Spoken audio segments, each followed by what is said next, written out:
Si estás aquí en la Florida y tienes un accidente de tránsito, te resbalas o tienes una caída en un lugar público, mi recomendación es que la primera llamada que hagas sea al abogado Jared Spinger. Él va a tomar por ti las decisiones legales necesarias y además te va a asesorar en cuanto a los gastos médicos. Jared tiene 17 años de experiencia como abogado de accidentes en la Florida y personalmente sufrió un accidente de tránsito que casi le cuesta la vida. Nadie como Jared para conocer el viacrucis que puede derivarse de un accidente. La ley te protege en caso de un accidente, no importa tu estatus migratorio. Jared Spinger defiende tu derecho a ser recompensado de manera justa. Y si Jared no gana tu caso, no pagarás nada. Así que no lo dudes. Llama al abogado Jared Spinger. No tienes nada que perder y mucho que ganar. Llámalo ahora mismo al 1-833-LESIONADO. Te van a atender las 24 horas del día en inglés y en español. Llama a Jared incluso antes de comunicarte con tu compañía de seguro. Yo sé por qué te lo digo.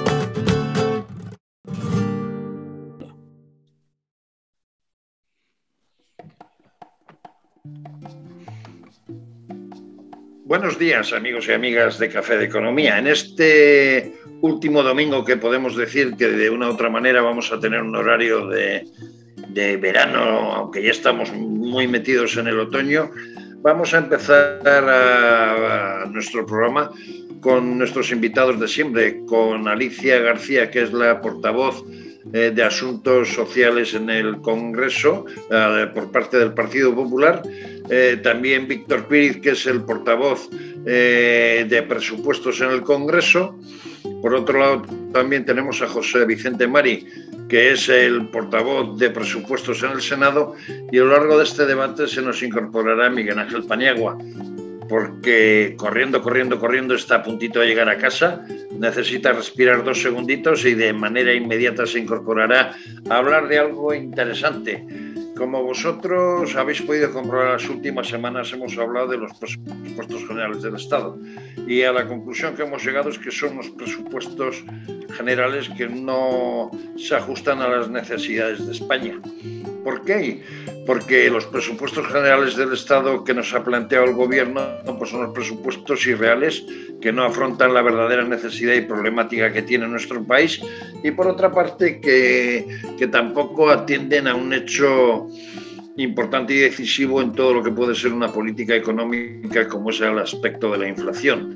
Pues bien, en nuestro país, España, tiene aproximadamente en este momento una inflación del 4% y subiendo, lo cual puede generar que esa posibilidad que teníamos de una u otra manera de que se produjera un crecimiento, esa posibilidad de que la economía fluyera y que navegara en positivo, pues parece que puede ser un grave lastre y nuestro gobierno o no sabe, o no quiere, o no puede eliminar esa inflación, junto con la gran deuda que tenemos hasta este momento en nuestra balanza. Vamos a hablar de todo ello hoy, si os parece, y vamos a empezar preguntando a nuestros participantes. Tenemos una inflación del 4% en nuestro país. ¿Hasta qué punto esa inflación del 4%, dada la situación económica que tenemos y sobre todo teniendo en cuenta que tenemos una economía a medio gas, porque a pesar de que la puñetera pandemia parece que se va remitiendo, la economía todavía no ha terminado de arrancar con fuerza y más bien la economía se parece que está en un circuito de Fórmula 1 con ruedas de seco cuando está cayendo un chaparrón impresionante. ¿Cómo veis la situación y la problemática que nos puede causar la inflación a los españoles? Que empiece el que quiera. Hombre, has puesto un símil muy bonito, ¿no? Ruedas de seco cuando está lloviendo a cántaro. Tenemos un problema de credibilidad en el gobierno, tenemos un problema de credibilidad y eso lastra la economía, ¿no? Y eso nos hace que cuando tendríamos que estar en un rebote económico derivado de que en el 2020 pues, cayó el PIB un 11% y tuvimos un gran shock de oferta y demanda, cuando ahora tendríamos que estar en un rebote económico. Es que casi ni estamos en ese rebote económico. No ya lo que dice Calviño, de que estamos en una recuperación robusta, que no es verdad a todas luces, sino que la propia falta de credibilidad en las políticas del gobierno está generando un parón económico en nuestra actividad, ¿no? Lo hemos visto con el PIB del segundo trimestre, que el INE tuvo que corregir ni más ni menos que en 1,7 puntos. Lo hemos visto también con los depósitos de los hogares españoles, el ahorro de los hogares españoles, que ha crecido 5,5 puntos respecto del año anterior, respecto a la pandemia. Eso quiere decir que la gente está siendo muy prudente, muy prudente. ¿Por qué? Pues porque no confía, porque no acaba de ver clara la política económica del gobierno. Y a ello se añade la inflación. Es verdad que la inflación se produce porque el año pasado tuvimos un shock de oferta y demanda. La demanda que nosotros la tuvimos que confinar y la oferta pues la tuvimos que cerrar, ¿no? Y que reanudar la rueda de la economía, pues en la demanda es más fácil, sin embargo la oferta es más inelástica y acompasar eso. Y hoy tenemos falta de oferta con mucha demanda y eso es lo que genera la inflación. Si se piensa, como piensa Calviño, que la inflación es transitoria, pues no hará nada. Lo que hará será que iniciaremos una espiral de inflación descontrolada, que es en lo que estamos, ¿no? O sea que el coche que va en el circuito de la Fórmula 1 con ruedas de seco se puede pegar un tortazo monumental y no habrá mecánico que lo arregle, ¿no? Eso lo sabe Fernando Alonso. Si pones ruedas de seco cuando está lloviendo a cántaros, te pegas una castaña. Alicia, desde el punto de vista de los asuntos sociales es algo importante porque eso, ahí están incluidas las pensiones, aspectos de dependencia y ayudas a familias y demás. ¿Hasta qué punto el hecho de que exista una inflación como la que tenemos no solamente puede ser perjudicial, sino absolutamente negativo para los españoles? Bueno, la inflación es un impuesto para todos los españoles porque están viendo cómo, bueno, por la cesta de la compra, la luz está subiendo y al fin y al cabo, pues con una inflación del 4%, pues les afecta directamente a los bolsillos. Pero no solo eso, sino que estos que venían a regenerar y a proteger a la gente y hablan de justicia social y de recuperación justa, pues lo único que vemos es que la pobreza no para de crecer con un gobierno socialcomunista, que hay 11 millones de personas en exclusión, 2,5 millones más que en el 2018, es decir, que cuando gobernábamos nosotros, que hay 6 millones de personas en pobreza severa, 2 millones más que tan solo hace 3 años. Estos son unos datos objetivos. Y además, hoy lo denunciaba en la Comisión de Derechos Sociales, el Gobierno no está pagando 100 millones de euros que debe a las comunidades autónomas para que paguen el bono social térmico a 1.300.000 familias que se lo deben y que corresponde a diciembre del 2020. Es decir, un gobierno que se viste de social y de progresista está dejando de lado a los más vulnerables, ¿no? Y en este caso, debiendo dinero a las comunidades autónomas, 100 millones de euros y debiendo, por tanto, el bono social térmico a las familias que están sufriendo en sus carnes y en sus bolsillos la subida de la luz y la subida de otros productos básicos. Entonces, bueno, es el socialismo, el socialcomunismo en estado puro.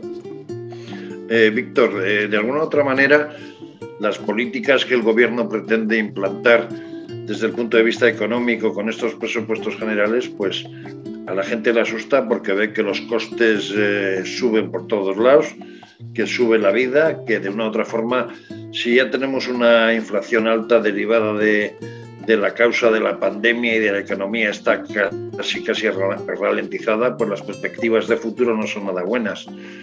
¿De qué manera se tiene y se debe actuar por parte de un gobierno para que una inflación de un 4% como la que tenemos ahora se elimine y que haga que la gente coja confianza y no al contrario que se retraiga porque ve que con la política del gobierno de alguna manera nos van a sacudir de tal manera que no sé si nos va a llegar para poder comprar los alimentos necesarios para pasar el mes. El micrófono, Víctor. Sin micrófono es difícil que lo explique. Vamos a ver si somos capaces de explicarlo, Eugenio. Primero, antes de saber qué política vas a desarrollar, tienes que analizar qué te ha causado o qué causas están generando esta subida de la inflación. La podemos explicar por dos causas: la subida de los productos energéticos y de los no energéticos. Porque si es verdad que el IPC está en el 4%, el subyacente está en torno al 1%. La inflación subyacente ya sabes que elimina para el cálculo por los productos energéticos, etc. Decía, productos energéticos y no energéticos. Y esos dos dentro, desde la oferta, como dice siempre José Vicente, y desde la demanda. Vamos a analizar los energéticos desde la demanda, desde la oferta, los no energéticos desde la oferta y desde la demanda. La demanda de productos energéticos, pues lleva meses subiendo, disparada. ¿Por qué? Pues por la pospandemia. La pospandemia ha generado una demanda muy grande de productos energéticos.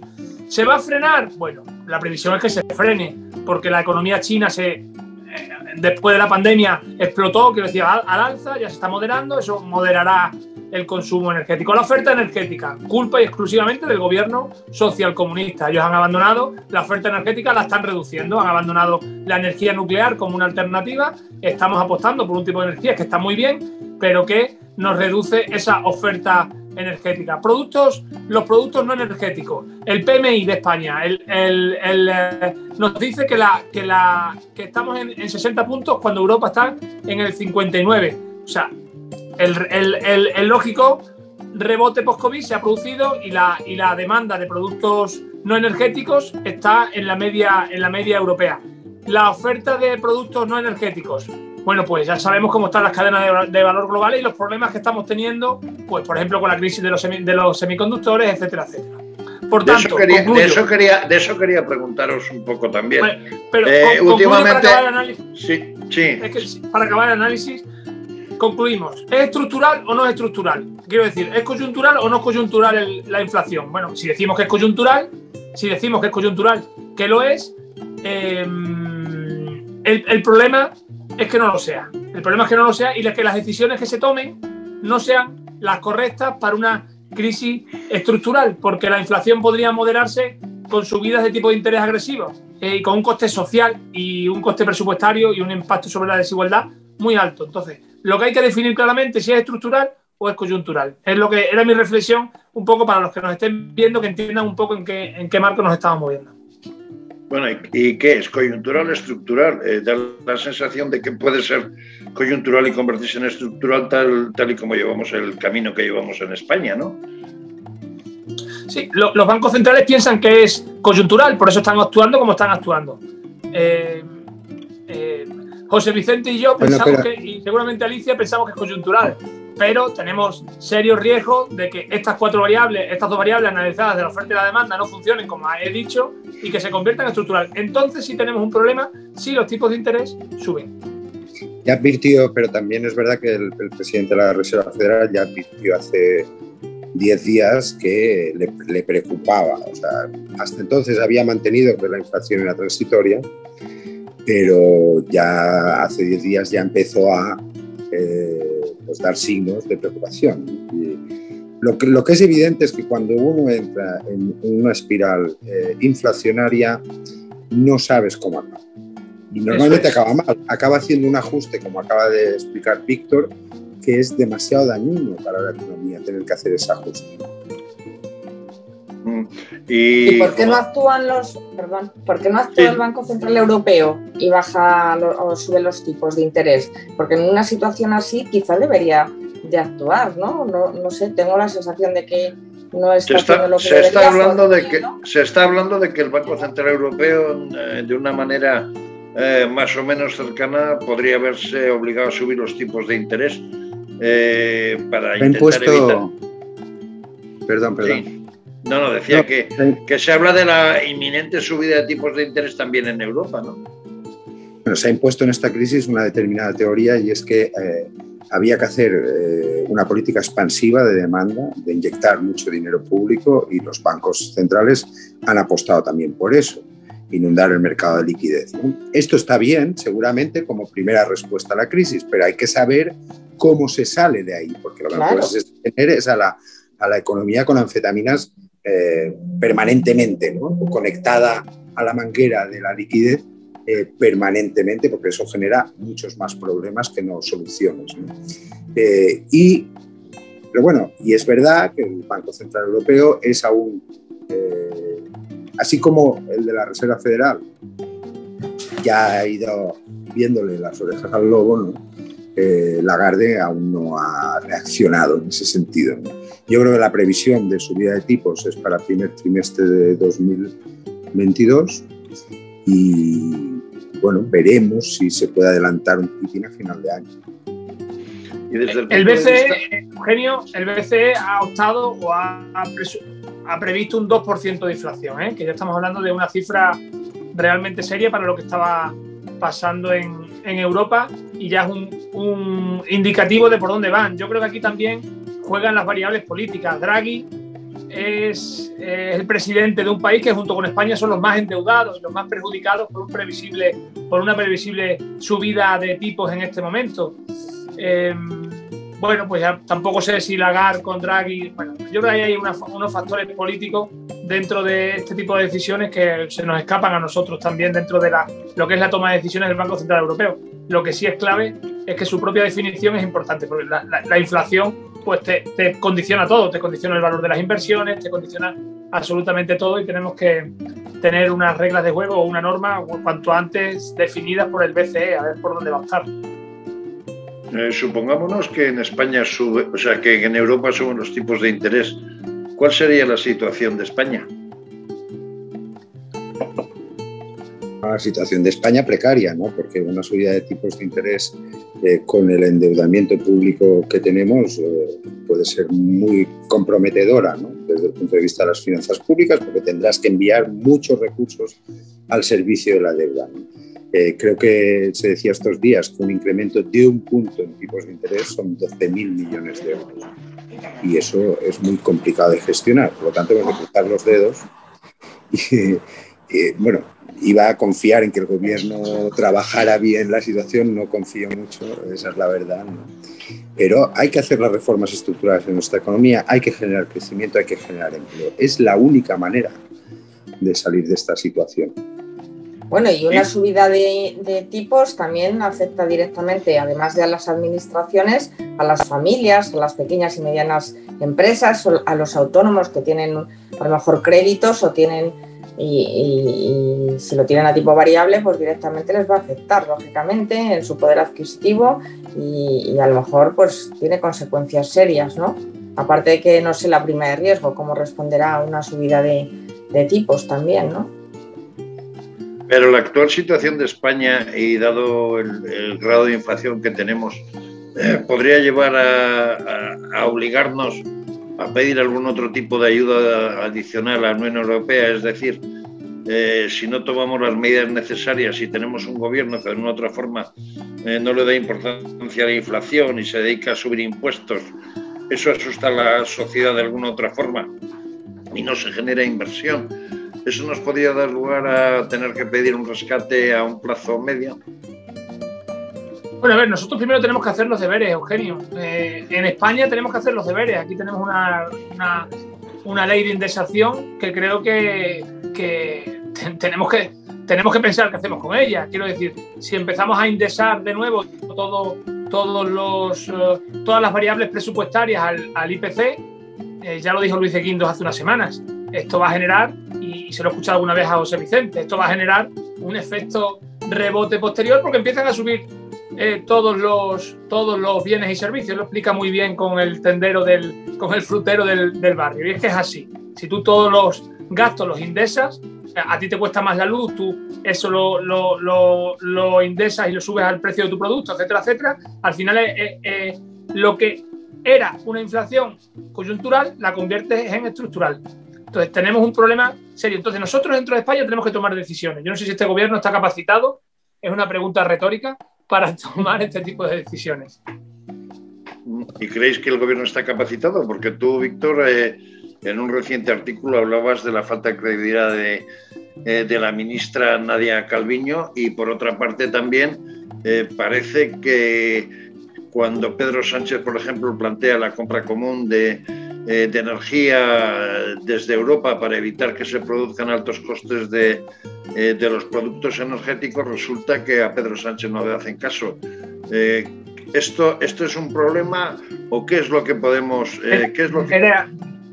Era irónico, Eugenio. Obviamente este gobierno no está capacitado para tomar este tipo de decisiones. Es más, en el presupuesto lo vemos claramente. Indesan al 2% pensiones, funcionarios, etcétera, etcétera. Justamente la línea contraria que pide Luis de Guindos, por ejemplo, desde Europa, y que pide que esto no se haga porque el efecto puede ser pernicioso para la economía. Al final son decisiones complicadas, decisiones difíciles, decisiones políticas que tienen detrás muchas vidas de muchas personas y su economía doméstica en juego, pero que son necesarias y que ellos están gobernando y tienen que jugar con blancas, tienen que tomarlas ellos.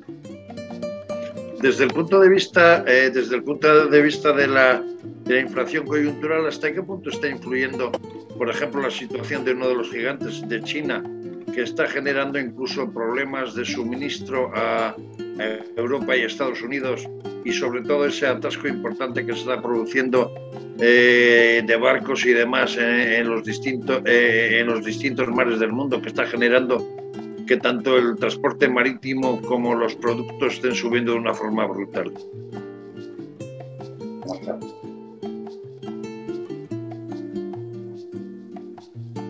Sí, ¿no creéis que la... No tenía conectado no tenía conectado el micro. No, esto es lo que apuntabas, ¿no? La variable china es muy importante en la evolución que se va a producir y que se está produciendo en estos meses, ¿no? Y la escasez de suministros, pero eso responde a lo que decíamos, a la inelasticidad de la oferta, ¿no? a que no se acompasa esa explosión de demanda con una oferta de igual magnitud. Y no se produce tampoco porque el empresario, cuando tiene que adoptar decisiones, pues si no lo ve claro, pues no recoge a 3 más del ERTE que podría recoger, ¿no? Que podría incorporar al trabajo, ¿no? Y todo eso va generando esa espiral. Bueno, ya tenemos con nosotros a Miguel Ángel Paniagua, recién llegado y se incorpora a nuestra tertulia. Buenos días, Miguel Ángel. Buenos días a todos. Estamos no me hablando... quitar ni la corbata. Estamos hablando... Estamos todos de pleno hoy y de comisión. Estamos hablando de inflación y de las consecuencias que tiene la inflación para un país en una situación delicada económica como es España. ¿Cuál es tu opinión? La mía, bueno, empiezo, no sé lo que habréis comentado ya, pero es terrible, sobre todo si la inflación se queda con nosotros durante bastante tiempo. Hay algunos mensajes interesados, yo creo, fundamentalmente del gobierno, que hablan de que va a ser una cosa temporal, pero esto tiene mala pinta y tiene pinta de quedarse para más tiempo, y eso es un riesgo muy grande cuando estamos saliendo de una recesión o de una situación económica, de una depresión bastante grave como la que vivimos el año pasado y que todavía sufrimos este año en algunos de nuestros sectores productivos. Es terrible porque está provocando, ya hay una escasez de materias primas y de componentes, ya lo sabéis, supongo que lo habréis hablado, pero es que además la inflación añade y provoca que esta ausencia de componentes sea mayor, porque las expectativas de inflación hace que no se vendan productos y se esperen a la revalorización de los precios y se aguanten stocks de materias primas para venderlos en momentos en los que el precio haya subido cuando hay expectativas estas de inflación. Entonces es una situación bastante peligrosa y que tiene muchas consecuencias negativas que, bueno, supongo que las veremos durante la tertulia. Es importante pensar también las consecuencias que está generando la crisis energética, es decir, muchas empresas del norte de España, tanto en Galicia como en Asturias, como en Cantabria, como en País Vasco, se están viendo abocadas a cerrar una serie de días por el grave incremento de costes que les ha supuesto. Por ejemplo, en Sidenor, en Basauri, ha llegado a pagar a 275 euros el megavatio hora. Desde esa perspectiva también hemos comprobado cómo el pasado jueves un presidente de una empresa eléctrica le decía al gobierno que una de las soluciones podía ser quizás el hecho de que esa quita de beneficios que el gobierno dijo que podía llevar a cabo con las eléctricas, que si eso se anulaba, pues podía darse lugar a rebajar las tarifas. ¿Qué pensáis?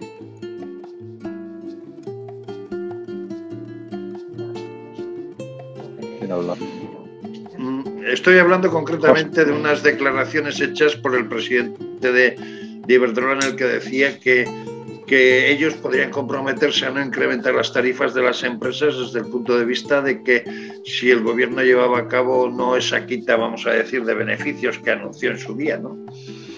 Pero lo cierto es que las empresas, las grandes industrias, están teniendo gravísimas dificultades.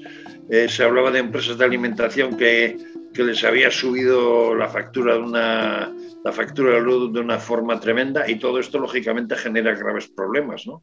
Está claro, Eugenio, es que el principal problema lo tenemos en Extremadura, ¿eh? Y lo digo absolutamente en serio, porque nuestro AVE está paralizado. Claro, si es que con este precio de la luz el AVE no puede circular por las vías de Extremadura.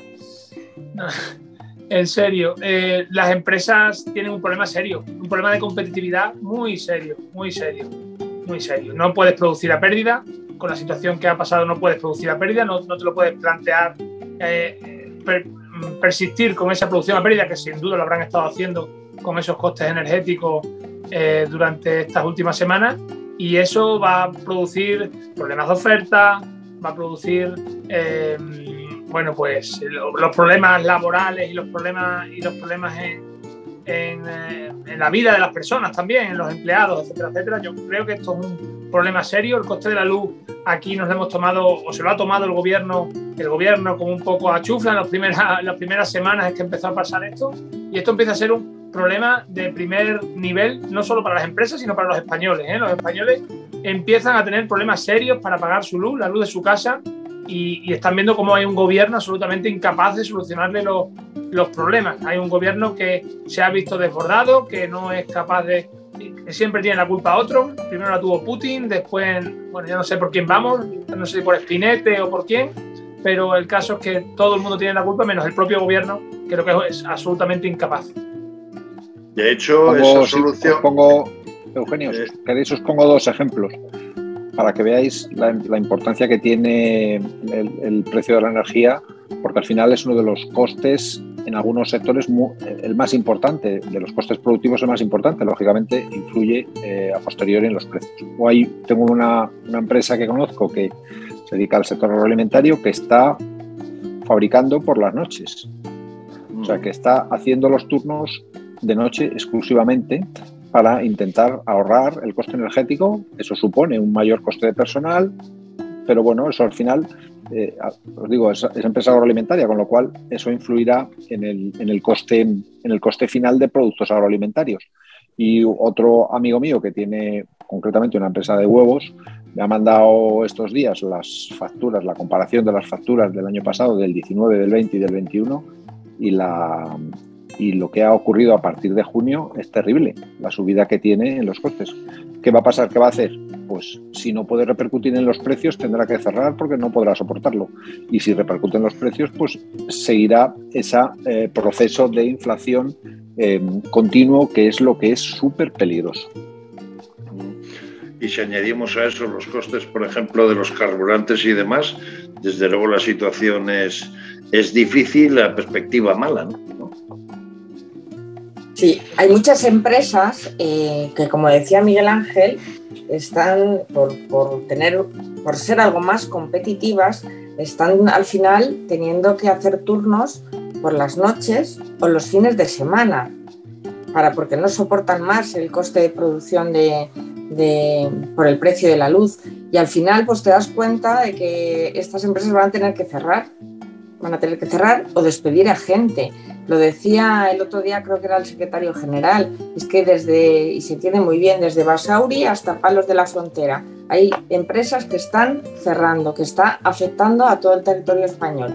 Y yo creo que eso, como consecuencia de la subida de la luz, de la inflación, por la ausencia también de suministros, y yo creo, y desde mi humilde opinión, que hasta que no lleguemos al mes de julio y se apaguen las calderas, pues no se va a destensionar el tema de la luz, por mucho que hagan o que intenten hacer.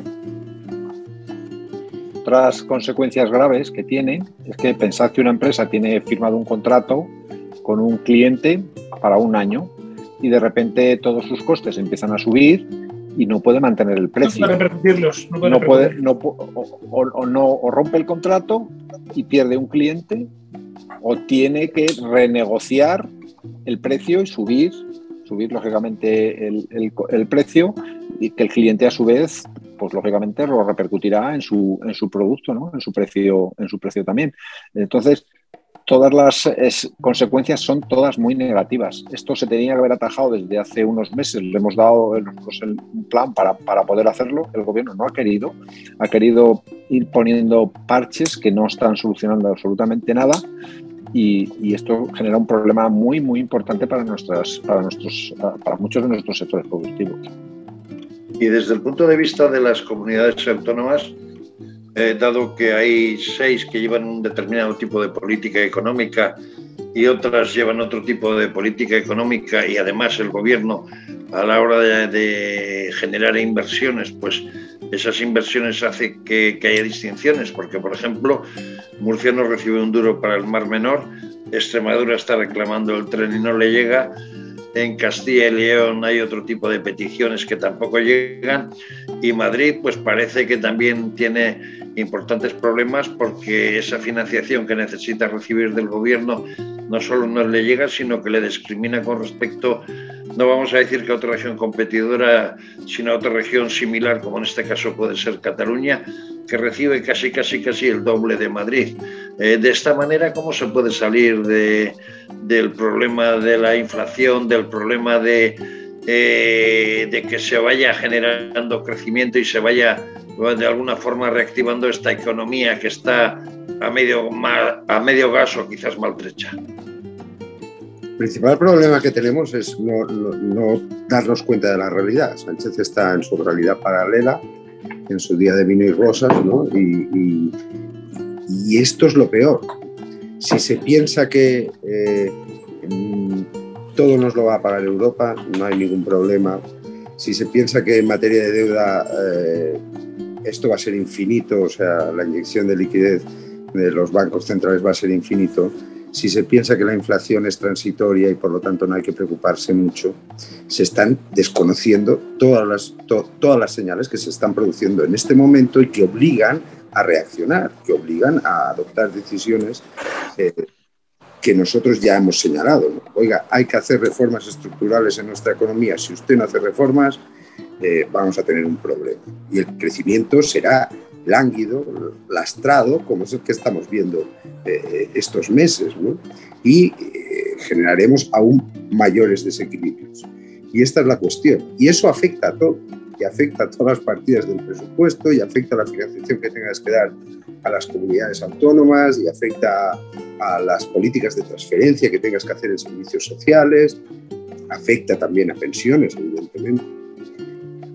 Ese es el principal problema que tenemos, es que es de un gobierno que desconoce la realidad, por tanto no se adapta a ella, por tanto no adopta las decisiones que hay que adoptar para generar crecimiento y empleo. Hay otra consecuencia muy negativa que también nos pone muchísimo riesgo de la inflación, que es que, como sabéis, la inflación lo que te hace es tu dinero pierde valor. Entonces, los ahorradores tienen que generar al menos una rentabilidad igual a la inflación para que su dinero no pierda valor.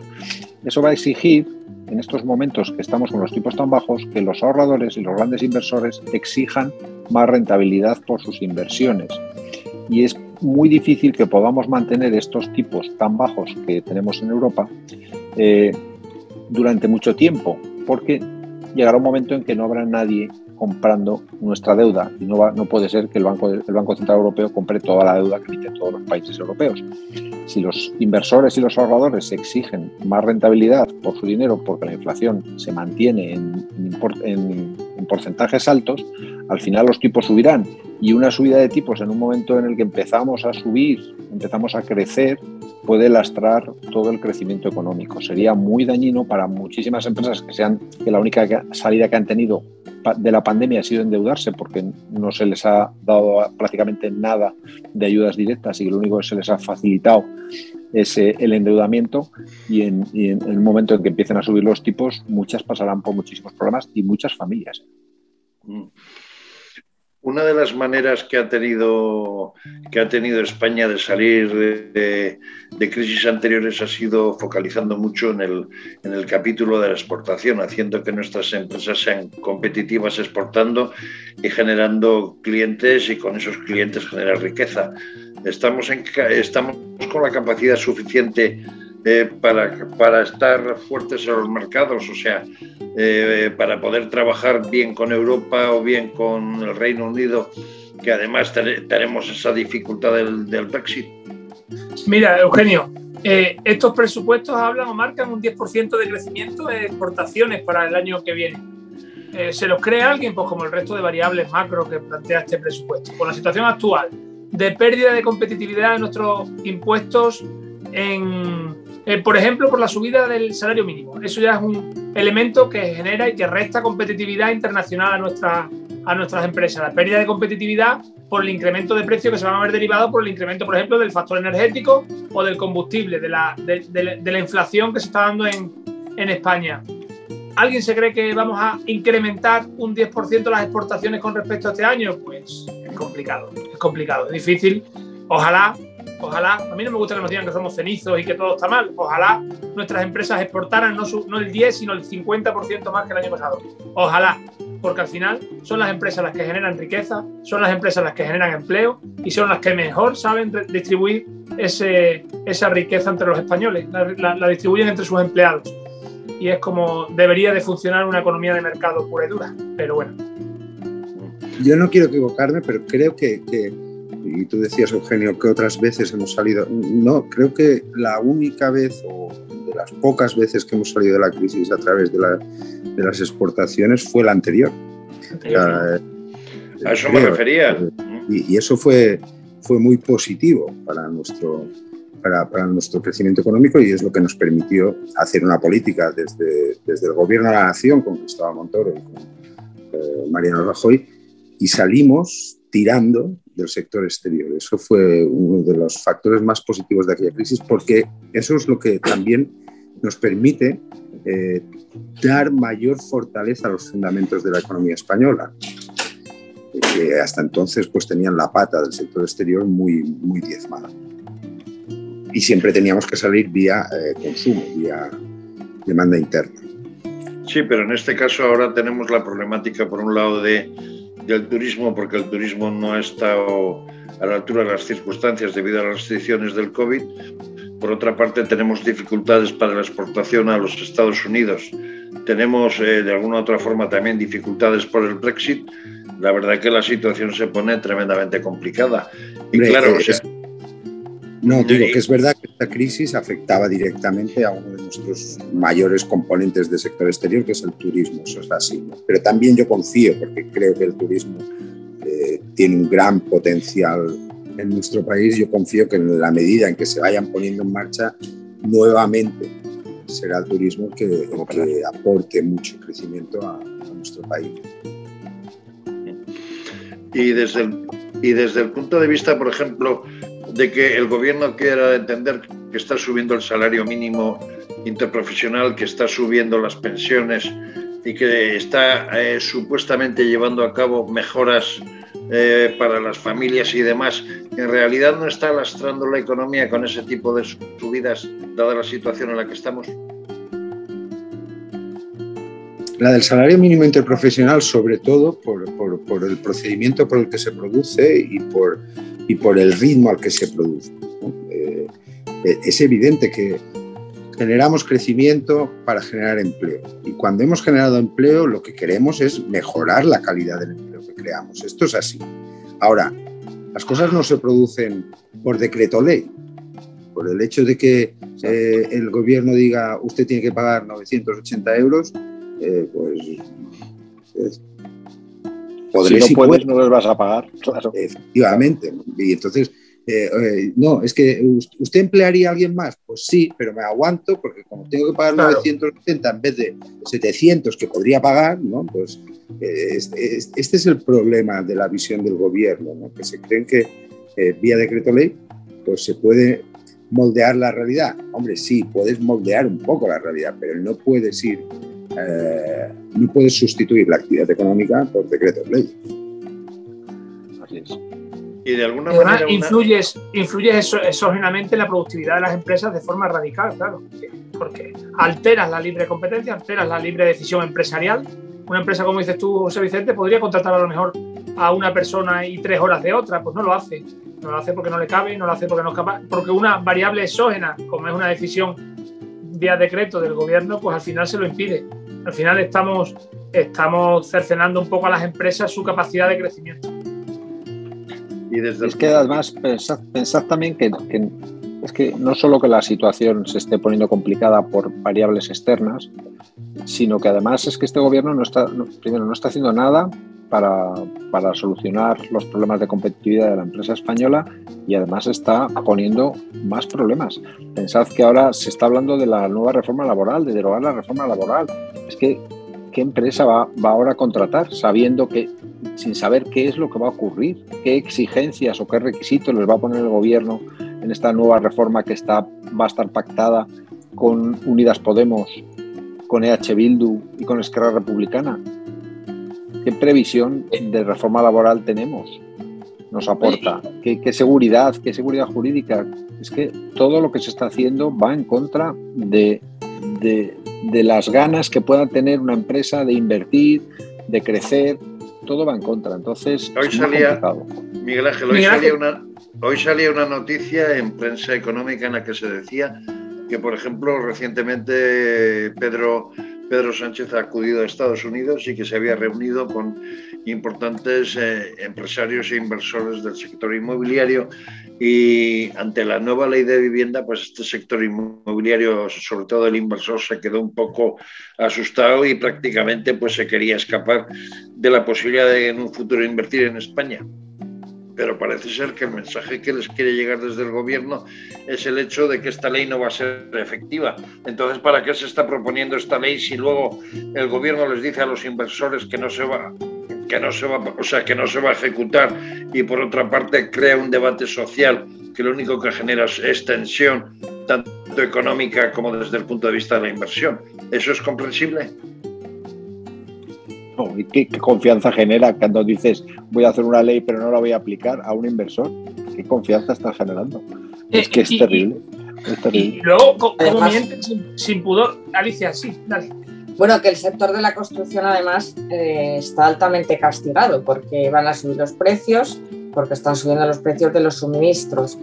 Y con los anuncios que hace la ministra de Podemos, la ministra Belarra, sobre la vivienda y lo que va a conllevar dejar en el centro de Madrid a un promotor que tenga que reservar, creo que el 30%, dijo ella, para vivienda social protegida y no sé qué más mandangas, pues en definitiva, ¿quién va a invertir para construir o para rehabilitar un edificio en el centro de las grandes ciudades con el precio que cuesta para luego tener que ceder, como ella dijo, no sé cuántas viviendas de esas sociales, ¿no? Yo creo que al final no lo van a cumplir o no lo van a cumplir seguro la ley de vivienda, y bueno, yo creo que en fin, la división está entre el propio gobierno en todo, ¿no? Hemos hablado varios temas hoy y el propio gobierno pues se contradice un día y otro, ¿no? Con la reforma laboral igual. Dijeron que no la iban a reformar, la propia ministra Calviño, luego los de Podemos que sí, ahora parece que sí, pero bueno, ¿qué confianza van a dar a todo el mundo, a cualquier sector, a cualquier familia, a cualquier persona, a cualquier negocio? O sea, la confianza en este gobierno es nula. Igual que la poca confianza y credibilidad en los propios presupuestos para el próximo ejercicio, porque ¿qué confianza va a dar? Nada, si no es creíble, nada, absolutamente lo que hace. Pero le miente a todo el mundo, porque le miente a Bruselas. Es que miente a todo el mundo, a los inversores, a las reuniones, cuenta lo que quieren oír, dónde se sientan. Entonces, claro, hay que quedar bien con todo el mundo, pero luego los hechos le van llevando a que, pues que es un mentiroso. A Bruselas la condicionalidad de la que siempre nos pregunta Eugenio, oye, los fondos europeos, ¿qué condicionalidad van a tener? No lo sabemos todavía. O sea, ellos han firmado el conditional con Bruselas, no lo sabemos, pero sí sabemos los hitos, 413 hitos. Oye, es que hay por lo menos 6 o 7 sobre empleo, sobre el tema de los convenios de empresa, que se han comprometido con Bruselas. ¿Qué van a hacer? ¿Van a derogar la reforma laboral cuando le están diciendo a Bruselas? ¿O Bruselas nos está diciendo que para que esos fondos puedan venir y no lo tengan que certificar después, tenemos que cumplir ciertos criterios y nosotros aceptamos que varios de esos criterios sean globalmente mantener la reforma laboral o las partes más importantes de esa reforma laboral del año 2012? Bueno, es que mienten al médico, o sea, es que es increíble. Hoy lo anunciaba la ministra Calviño en el Congreso de Comisiones Obreras. Es decir, la ministra Calviño encima va por ahí diciendo he perdido otra batalla. Es que además no tiene ni pudor en reconocerlo. Ya lo hemos comentado aquí muchas veces, que están perdiendo todas las batallas con Yolanda Díaz y ahora es que encima lo va anunciando por ahí. Yo es que no lo entiendo. Se ha ido a una plaza complicada, ¿no? A una plaza complicada, al Congreso de Comisiones Obreras, seguro que le han apretado, vamos, tremendo. Las claves, sí. Y como estamos ya casi para finalizar, yo os preguntaría, estamos a punto de iniciar la discusión de los presupuestos, casi pues por sector en el Congreso de los Diputados y para hablar de partidas y demás. Vosotros sois la alternativa al actual gobierno. Poco podéis hacer desde el punto de vista de poder influir, salvo denunciar las situaciones. Pero ¿qué le diríais a la sociedad en cuanto a lo que vais a intentar llevar a cabo, por lo menos para intentar corregir lo que este gobierno quiere hacer? Bueno, vamos a enmendar la plana a los presupuestos generales del Estado. Vamos a hacer una enmienda a la totalidad y vamos a hacerlo enmiendas parciales porque no saldrá adelante, pero aquí el Partido Popular, tanto en el Congreso como en el Senado, dará la batalla en las enmiendas. Eso lo sabe bien Víctor y José Vicente y Miguel Ángel. No desfallecemos y presentamos enmiendas en todo aquello que vemos que no es correcto y que atenta contra el estado del bienestar y contra los intereses de los españoles. Y yo, Eugenio, aprovechando que mañana arrancamos las comparecencias presupuestarias en la Comisión de Presupuestos, tengo que recomendar algunas comparecencias a partir de las 10 de la mañana. El gobernador del Banco de España mañana lunes, y va a ser muy interesante porque todos los que nos escuchan y nos ven, y nosotros hablamos continuamente del gobernador, bueno, el gobernador es mucho más claro que nosotros todavía, lo va a ser mañana en sede parlamentaria. Poco más tarde nuestro compañero Miguel Ángel va a interpelar a la presidenta de la AIREF, que también es Cristina Herrero, que también suele hablar bastante claro. Yo recomiendo, para que vean cuál va a ser la actitud del Partido Popular y del Grupo Popular, que nos vean, sin intermediarios, que no vayan a buscar los 10 segundos al telediario porque no nos van a encontrar, sino que se vayan a la web del Congreso, al canal Parlamento, y vean cómo los diputados del Grupo Popular lo que van a hacer es atacar de raíz estas cuentas, como dice Alicia, enmendarlas a la totalidad, y si no a la totalidad no sale parcialmente, e intentaremos tirarlas abajo porque nos parecen que es un lastre para la recuperación futura de España. Y Miguel Ángel y José Vicente, ¿qué decís? Se va a ver en la tramitación, sí, se va a ver en la tramitación parlamentaria a los diputados y senadores del Partido Popular, pues evidentemente proponiendo y contraponiendo las políticas que recogen este presupuesto, ¿no? Y proponiendo las políticas que nosotros defendemos, ¿no? Pero sobre todo con la idea clara de que hay un país que sabe hacer las cosas muy bien cuando nos lo proponemos, ¿no? Y que hemos de saber dar seguridad, certezas en un momento complicado y que sigue siendo complicado. las políticas que ofrecemos pues son más realistas, evidentemente. Nos ajustamos a la realidad del momento y damos soluciones. Eso es lo que haremos en los próximos meses. ¿Y Miguel Ángel? Sí, un poco lo que decía José Vicente. Al final nosotros el año pasado no nos aceptaron ni una enmienda de todas las que presentamos, de las miles de enmiendas que presentamos. 1.700. Eso es. Al final lo que tenemos que es plantear nuestra alternativa, una alternativa que se basa en apoyar ahora la recuperación, tomar medidas para apoyar la recuperación económica en este momento y cuidar de nuestro país para el futuro, porque no podemos olvidarnos de lo que va a pasar en el futuro porque estamos dejando una carga muy, muy pesada para las próximas generaciones y eso va a ser terrible. Esas dos cosas son las que tenemos que hacer y esas son la alternativa que plantearemos durante estos presupuestos. Pues amigos y amigas de Café de Economía, esto ha sido todo por hoy, este domingo por la mañana, en el que una vez más lo que intentamos, ya sé que a veces me reñís diciendo que hablamos de una cruda realidad, que tenemos unos magníficos contertulios, pero que dada la situación y dada la perspectiva que se ve, que os enfadéis por la falta de reacción del gobierno, pero nosotros pretendemos informar, daros a conocer cómo están las cosas y sobre todo de enseñaros la realidad, porque esa es nuestra obligación. Gracias por todo y hasta la semana que viene. Ahí, y a la Madrid contra el Barça dentro de un ratito, espero que ganemos.